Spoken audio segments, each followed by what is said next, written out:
अस्सलाम वालेकुम जी, कैसे हैं आप लोग? उम्मीद करता हूँ खैरियत से होंगे। आज की इस वीडियो में हम टेक्निकल एनालिसिस के बारे में पढ़ने जा रहे हैं।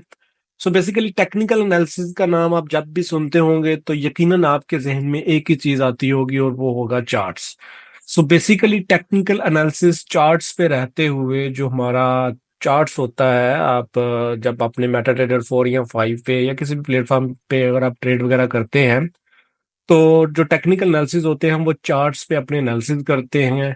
और चार्ट्स पे एनालिसिस करने के बाद वो अपना जो है वो डिसीजन लेते हैं कि वो मार्केट में किस साइड में बैठेंगे, बाय वाली साइड में जाएंगे या सेल वाली साइड में जाएंगे। सो बेसिकली जो टेक्निकल एनालिसिस होते हैं ये टोटली पॉसिबिलिटी गेम होती है। इसमें आप कंफर्म नहीं हो सकते कि मार्केट किस तरफ जा सकती है, क्योंकि जो टेक्निकल एनालिसिस है इसमें जो टेक्निकल एनालिस्ट होते हैं, बेसिकली जो टेक्निकल एनालिसिस करते हैं या जो प्राइस एक्शन ट्रेडर हैं उनको टेक्निकल एनालिस्ट भी कहते हैं। तो जो टेक्निकल एनालिस्ट होते हैं वो बेसिकली चार्ट में जाके पीछे हिस्ट्रिकल डाटा को विजुअलाइज करते हैं और कुछ जो लेवल्स हैं वो आइडेंटिफाई करते हैं जिस लेवल पे हिस्ट्री में मार्केट ने सपोर्ट या रेजिस्टेंस ली होगी, या किसी जगह पे अगर वॉल्यूम ज्यादा आया हुआ होगा, मतलब जिस जगह पे, मतलब एक सर्टन प्राइस वो एक इंडिकेट करते हैं जिस जगह पे हिस्ट्री में कोई खास मूवमेंट हुई होगी मार्केट के हवाले से, वो बेसिकली उन लेवल्स को आइडेंटिफाई करते हैं और आगे जो है वो इस चीज की उम्मीद रखते हैं कि फ्यूचर में भी मार्केट वैसे ही उस एरिया से या उस सर्टेन प्राइस से सेम मार्केट मूव करेगी। क्योंकि टेक्निकल एनालिसिस का कहना ये है कि जो हिस्ट्री है वो हमेशा रिपीट होती है, और टेक्निकल एनालिसिस पे रहते हुए टेक्निकल एनालिस्ट का काम ही ये होता है कि वो हिस्ट्री को देखते हुए फ्यूचर का फैसला करे कि मार्केट किस तरफ पे जाएगी। सो इसमें जो है वो कुछ की कंपोनेंट्स हैं जिनको टेक्निकल एनालिसिस में शामिल किया जाता है, उनके बारे में वन बाय वन हम जो है वो डिस्कशन कर लेते हैं। सबसे पहले जो है वो प्राइस चार्ट्स आते हैं। अगेन वही बात के टेक्निकल एनालिसिस का नाम सुनते ही आपके माइंड में एक चीज ही आती होगी, वो होगा चार्ट। सो बेसिकली जो टेक्निकल एनालिस्ट होते हैं वो चार्ट्स पे जाने के बाद हिस्ट्रिकल प्राइस मूवमेंट को देखते हैं, कुछ जो एरियाज होते हैं उनको आइडेंटिफाई करते हैं, जो कि हिस्ट्री में उन एरियाज में मार्केट में कुछ खास हुआ हो वो उन एरियाज को मेंशन करते हैं, और नेक्स्ट जो है वो उस पे उम्मीद रखते हैं कि फ्यूचर में भी मार्केट सेम उसी तरह से मूवमेंट होगी। तो basically there are three types of charts. उनके बारे में भी हम आगे चल के फर्दर डिस्कशन करेंगे, जिसमें लाइन चार्ट्स आते हैं, बार चार्ट्स आते हैं और कैंडलस्टिक चार्ट्स पैटर्न्स आते हैं। जो टेक्निकल एनालिसिस एनालिस्ट हैं वो ज्यादातर कैंडलस्टिक चार्ट्स को ही देखते हैं और उनको देखते हुए वो ट्रेड्स करते हैं। उनके बारे में हम इंशाल्लाह आगे जाके डिटेल से डिस्कशन करेंगे। नेक्स्ट जो है हमारे पास टेक्निकल इंडिकेटर्स आ जाते हैं। तो जो टेक्निकल इंडिकेटर्स हैं वो बेसिकली मैथमेटिकली कैलकुलेशन बेस्ड कुछ इंडिकेटर्स होते हैं, जो कि हमें कुछ डाटा देते हैं हिस्ट्रिकल प्राइस को देखते हुए कि आया कि मार्केट बाय ट्रेंड में है, सेल ट्रेंड में है, मार्केट का मोमेंटम क्या है, वोलेटिलिटी मार्केट रिवर्सल लेने वाली, या हर तरह की इंफॉर्मेशन जो है वो टेक्निकल इंडिकेटर्स दे देते हैं, जिनमें डिफरेंट मूविंग एवरेजेस आ जाती हैं, आरएसआई आ जाते हैं, बुलिंगर बैंड्स, और भी काफी सारे इंडिकेटर्स हैं। आपने मार्केट में काफी इंडिकेटर्स का नाम सुना होगा। सो ये इंडिकेटर्स बेसिकली जो पास्ट में जो मूवमेंट्स हो चुकी हैं मार्केट की कंडीशन को देखते हुए मैथमेटिकली कैलकुलेशन बेस इंडिकेटर्स बनाए जाते हैं, और ये इंडिकेटर्स जो हैं वो आपकी ट्रेड्स में काफी हेल्पफुल साबित होते हैं आपको, अगर आप टेक्निकल एनालिस्ट हैं तो। लेकिन जरूरी नहीं है कि आप सारी चीजें छोड़ के सिर्फ इंडिकेटर लगा के ट्रेडिंग करने बैठ जाएं, इससे आपको लॉस हो सकता है। आपने सिर्फ इंडिकेटर का सहारा लेना है, बाकी आप आगे चल के मैं आपको सिखाऊंगा कि आपने किस तरह अपने एनालिसिस वगैरह करने हैं और मार्केट में फर्दर अपनी एंट्री या एग्जिट वगैरह करना है। उसके बाद जो सपोर्ट एंड रेजिस्टेंस लेवल्स आते हैं, सपोर्ट एंड रेजिस्टेंस लेवल बहुत ही इंपॉर्टेंट है, आपकी ट्रेडिंग जर्नी में बहुत काम आने वाले हैं। और अगर मैं ये कहूं कि 90% जो ट्रेडर्स हैं टेक्निकल एनालिसिस जो करते हैं वो सपोर्ट एंड रेजिस्टेंस लेवल को ही ट्रेड करते हैं, तो शायद ये कहना गलत नहीं होगा।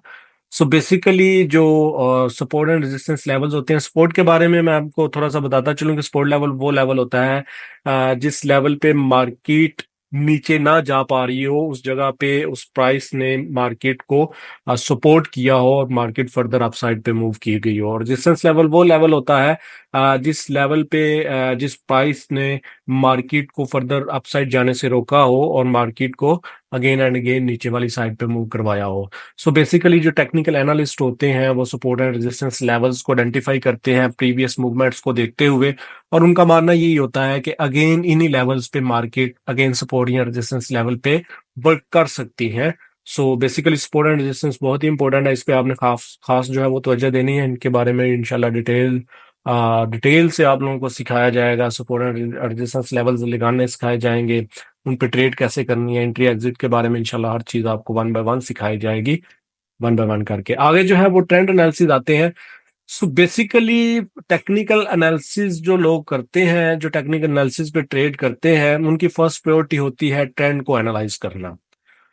एक्चुअली जो लॉन्ग टर्म ट्रेडर्स होते हैं वो भी यही कुछ ही करते हैं। टेक ट्रेंड एनालिसिस बहुत ही इंपॉर्टेंट है। अगर आपको मेन ट्रेंड का ही नहीं पता तो आप ऑब्वियसली मार्केट में गलत डायरेक्शन में बैठेंगे, और जब आप गलत डायरेक्शन में बैठेंगे तो आप मेक श्योर कर लें कि आप उसमें लॉस ही करेंगे। सो ट्रेंड एनालिसिस बहुत ही जरूरी है, आपको ट्रेंड का नॉलेज होना बहुत जरूरी है। सो बेसिकली जो टेक्निकल एनालिस्ट होते हैं वो चार्ट पे बैठते ही सबसे पहले ट्रेंड को एनालाइज करते हैं, आया कि मार्केट अप ट्रेंड में है या डाउन ट्रेंड में है या साइड वेज में है, किस तरफ पे है। और ये जो ट्रेंड एनालिसिस है ये आपको एंट्री लेने में भी काफी हेल्पफुल साबित होते हैं और एग्जिट पॉइंट में भी काफी हेल्पफुल साबित होते हैं, क्योंकि आपको एक आइडिया हो जाता है कि मार्केट जो है वो किस डायरेक्शन में है और इस डायरेक्शन में कहाँ तक इसके मूव करने के मैक्सिमम चांसेस हैं। तो फिर जो है वो ट्रेडर उस साइड पे बैठ जाता है। नेक्स्ट जो है वो चार्ट पैटर्न्स हैं। अब कुछ टेक्निकल एनालिस्ट जो है वो चार्ट पैटर्न्स पे काम करते हैं, जबकि बहुत कम लोग चार्ट पैटर्न को यूज करते हैं। ज्यादातर सपोर्ट एंड रेजिस्टेंस लेवल या ट्रेंड एनालिसिस ही करके अपनी ट्रेडिंग वगैरह करते हैं। तो जो चार्ट पैटर्न्स होते हैं उसमें कुछ कॉमन चार्ट्स हैं, कुछ चार्ट पैटर्न्स हैं जिसमें ट्रायंगल्स हैं, हेड एंड शोल्डर पैटर्न है, फ्लैग पैटर्न है, पीनट पैटर्न है। आपने काफी नाम सुने होंगे। सो उनका कहना यही है कि अगर हिस्ट्री में मार्केट ने पास्ट में अगर जाकर देखें मार्केट ने इन पैटर्न्स के अकॉर्डिंग मूवमेंट की है तो अगेन फ्यूचर में भी ये पैटर्न्स बनेंगे, लेकिन इनके बहुत कम चांसेस होते हैं और ये बहुत कम देखने को मिलते हैं। सो मेक श्योर करें कि इस पे अगर आप तवज्जो दें तो जरा सपोर्ट एंड रेजिस्टेंस लेवल से कम ही दें तो बेहतर है। उसके बाद जो है वो वॉल्यूम एनालिसिस है। वॉल्यूम एनालिसिस भी बहुत कम लोग करते हैं। इसमें भी अगेन वही चीज है, टेक्निकल एनालिस्ट जो होते हैं वो देखते हैं कि किस स्पेसिफिक टाइम पीरियड में या किस लेवल में नंबर ऑफ शेयर्स और कॉन्ट्रैक्ट्स को देखते हैं जो कि उस टाइम पे ट्रेड किए गए होते हैं। तो उसके लिए भी काफी इंडिकेटर्स वगैरह भी यूज हो जाते हैं वॉल्यूम एनालिसिस के लिए भी। ये भी आपकी जो ट्रेड लेने में काफी हेल्पफुल साबित होते हैं, क्योंकि आपको आइडिया हो जाता है कि किसी भी सर्टेन प्राइस लेवल पे या स्पेसिफिक टाइम पीरियड पे बाइंग मोमेंटम ज्यादा था या सेलिंग मोमेंटम ज्यादा था।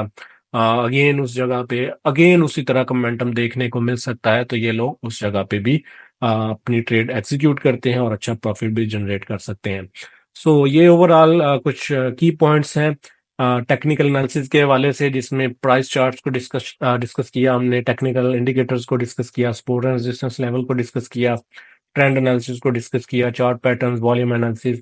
इसमें और भी एक दो चीजें हैं, लेकिन ये थोड़ी सी ज्यादा हॉट टॉपिक्स आप कह लें इनको, इनके बारे में लोग ज्यादा डिस्कस करते हैं। लेकिन आपने कोशिश करनी है कि सबसे ज्यादा तवज्जो जो है वो आपने ट्रेंड पे देना है, ट्रेंड के बाद आपने सपोर्ट एंड रेजिस्टेंस लेवल्स पे देना है, और उसके बाद आपने इंडिकेटर्स का अगर आप सहारा लेना चाहें तो जरूर लें। लेकिन अगर मैं ये आपको कहूं कि आप 100% ही प्राइस चार्ट्स पे चले जाए, टेक्निकल इंडिकेटर पे चले जाएं, चार्ट पैटर्न पे चले जाएं, तो वो गलत होगा। हाँ, आप इसकी तरतीब इस तरह दे सकते हैं कि आप सपोर्ट एंड रेजिस्टेंस लेवल को 60% दे दें, ट्रेंड को और सपोर्ट एंड रेजिस्टेंस लेवल को आप 70% ओवरऑल टोटल दे दें या 60% दे दें। उसके बाद आप टेक्निकल इंडिकेटर को चले जाएं, फिर आप उसमें वॉल्यूम पे चले जाएं, फिर चार्ट पैटर्न पे चले जाएं। तो इस तरह की तरतीब दे के आप इसमें काम कर सकते हैं। ओवरऑल अगर देखा जाए जो टेक्निकल एनालिसिस है, ज्यादातर लोग टेक्निकल एनालिसिस पे ही ट्रेड करते हैं। 90% ट्रेडर जो है वो टेक्निकल एनालिसिस ही करते हैं। और काफी लोग इसमें प्रॉफिट भी बनाते हैं, लॉस भी करते हैं। लेकिन इसमें काम करने के वाले से वही बात है, आपको काफी ज्यादा प्रैक्टिस की जरूरत है, आपको बैक टेस्टिंग की जरूरत है, आपको अपनी जो आपकी मेंटेलिटी है, आपकी साइकोलॉजी है, उसके अकॉर्डिंग डिफरेंट इसमें स्ट्रेटजीज बनानी पड़ेंगी। देन उनके अकॉर्डिंग फिर आपको ट्रेड करनी पड़ेगी, तो आप इंशाल्लाह इसमें अच्छा प्रॉफिट जो है वो जनरेट कर सकेंगे। फिलहाल आज के टॉपिक में इतना ही। आपका कोई क्वेश्चन हो तो आप नीचे कमेंट सेक्शन में पूछ सकते हैं। अगली वीडियो में इंशाल्लाह हम फंडामेंटल एनालिसिस के बारे में डिस्कस करेंगे। देन फिर हम सेंटिमेंटल एनालिसिस के बारे में डिस्कस करेंगे। उसके बाद फिर हम इन जो अभी आज हमने टॉपिक कवर किया है इस पे वन बाय वन करके भी डिटेल चीजें डिस्कस करेंगे। वो अब 2-3 लेक्चर रह गए हैं, उसके बाद फिर हम अपने इंशाल्लाह चार्ट पे जाएंगे, फिर ट्रेड कैसे लेनी है, किस पॉइंट पे लेनी है, लेवल्स कैसे लगाने हैं, वो सारी चीजें भी इंशाल्लाह डिस्कस करेंगे। तो आज की वीडियो में इतना ही था। अपना बहुत सारा ख्याल रखिएगा, मुझे अपनी दुआ में याद रखिएगा। अल्लाह हाफिज।